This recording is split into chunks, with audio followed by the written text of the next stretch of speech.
Radiotherapy হচ্ছে, জ্যোতি হচ্ছে, energy যাচ্ছে তার ছেলের মধ্যে। এবারে এত শক্তিশালী হয়, হইতে পারে অনেক কিছু। কারামাতুল আউলিয়া হাক্কুন, আল্লাহ পাক আমাদেরকে যেন কবুল করে নেন। রহমত বরকত আল্লাহ পাক যেন নাজিল করবেন। এই নামাজ আল্লাহ পাক যেন কবুল করে নেন। নামাজের ধ্যান খেয়াল ঠিক করে নামাজ পড়তে হবে। উঠবস করলে উঠবসই হবে, আহকাম আহকাম ফরজ আদায় হবে। নামাজ আল্লাহর দরবারে কবুল হবে না। নামাজ কবুল হইতে গেলে স্থায়ী দিলের দরকার।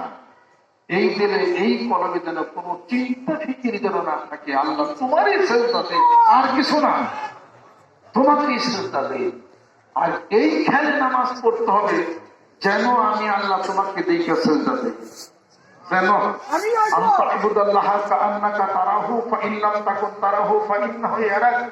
যেন তোমাকে দেখে ইবাদত করি, যেন দেখে সেজদা দেই তোমাকে। যদি তা না হয়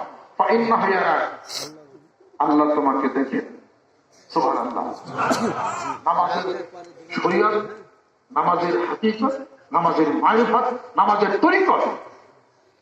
তরিকত নয়, হুজুর পাবেন নামাজ নাই, উঠবই শুধু হয়েছে নামাজ আল্লাহ বলেন, আমি আমার জীবনের 2 রাকাত নামাজ যদি আল্লাহ কবুল করেন, আমি ওমর আমার মাফের জন্য কাফি হয়ে যাই। তাহলে পরে নামাজ যদি আল্লাহর কাছে যাই, হুজুর কল্প হয়, ওই নামাজ আল্লাহ পাক গ্রহণ করবে। নামাজের তরিকত, তরিকত মানে কি? জীবন ব্যবস্থা। সেটা হলো নামাজের যে সুন্নত গুলি আছে, একটা হলো আমলের সুন্নত, আর একটা হলো রসুলের মহব্বতের সুন্নত। নামাজে মাথায় টুপি দেওয়া, দাঁড়িয়ে রাখা, মেসাজ করা, এগুলো হলো রসুলের মহব্বতের হলো সুন্নত। এটা হলো নামাজের তরিকত। আর নামাজের একটা খেল আছে, ওই খেলে নামাজ পড়া, ওটা হলো নামাজের হাকিকত। যেরকম সুবহানাল্লাহ। অতএব আসেন হাকিকতে সে নামাজ পড়ি, যেই নামাজ মহান মাবুদের দরবারে কবুল হয়ে যাবে। ওই যে নামাজের চোখে পানি আসে, যেই নামাজ একাগ্রতা আছে, সবকিছু নির্ভর করে, ডিপেন্ড হয় অন্তরের দিলের কলমের পরিশুদ্ধতার উপরে। আর এই কলব পরিশুদ্ধ হতে পারে আলা বিযিকরিল্লাহি তাতমাইন্নুল কুলুব, আল্লাহর জিকির। সুবহানাল্লাহ, আলহামদুলিল্লাহ, আল্লাহু আকবার, লা ইলাহা ইল্লাল্লাহ, পরমশীল সালাত, সুবহানাল্লাহি ওয়া বিহামদিহি, সুবহানাল্লাহ আযীম। এগুলো করতে করতে কলবের মধ্যে আলো যায়। আলো গেলে অন্ধকার থাকবে না। আলো যেখানে আছে অন্ধকার নাই সেখানে, অন্ধকার যেখানে আছে আলো তো সেখানে থাকতেই পারবে না।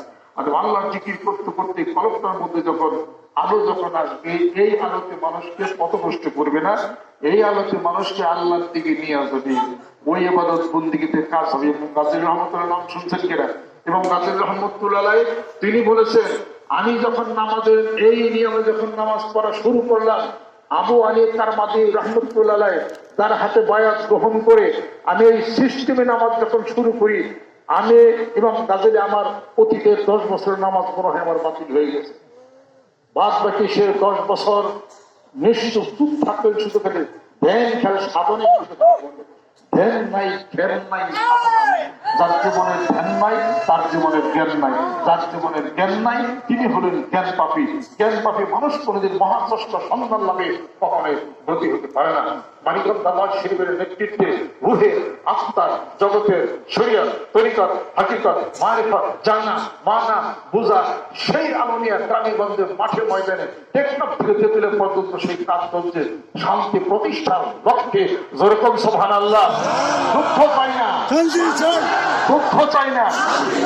সারা বাংলার জমির লোকে শান্তি প্রতিষ্ঠার লক্ষ্যে আমরা কাজ চালিয়ে যাবো। যেরকম সুবহানাল্লাহ।